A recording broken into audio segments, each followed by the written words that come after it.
Yeah, it's Platmaskir and King Vibes. Yeah, big up,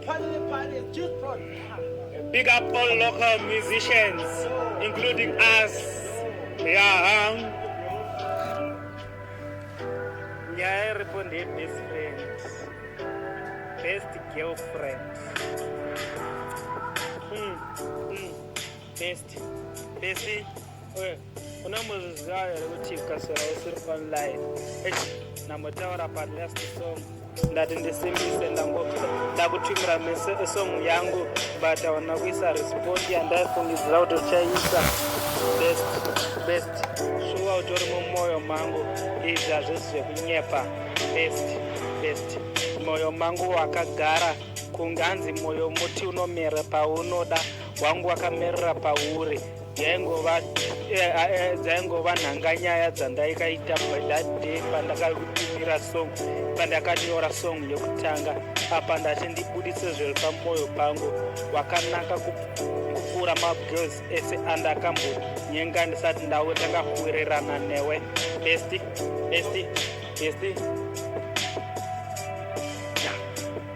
Love your best friend, love your best friend, love your best friend, better for you, better for you, better for you, when I go friend, when I go friend, when I go friend, better for you, when I go friend.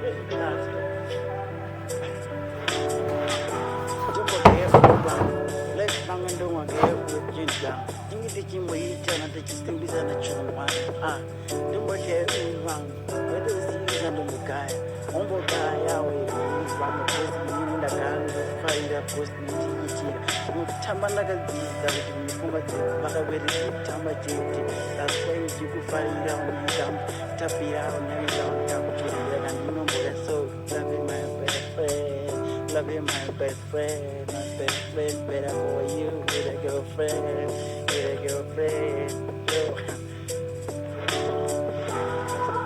Yeah.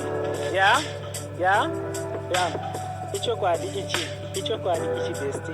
Yeah, unoona paya patinombotamba umbonditi lavi ndinotozvinero parangori ichitomhanya kuda kupinda zveshuwa here but kana ndakuda kutotanga kutopinda tipi nenyaya dzerudo unoniita hedi because kamapindire ako kanoratidza kuti unenge uchikuta mufesi wako handitofunge kuti mufesi wako unotombokunakidza semanakidzire andinokuita inini Platmaskiri ndofunga nenotokunakidza kupfuura mufesi wako chionawo wega torafamba nedivi rine munhu anokunakidza ndokunakidza best ndokunakidza loving my best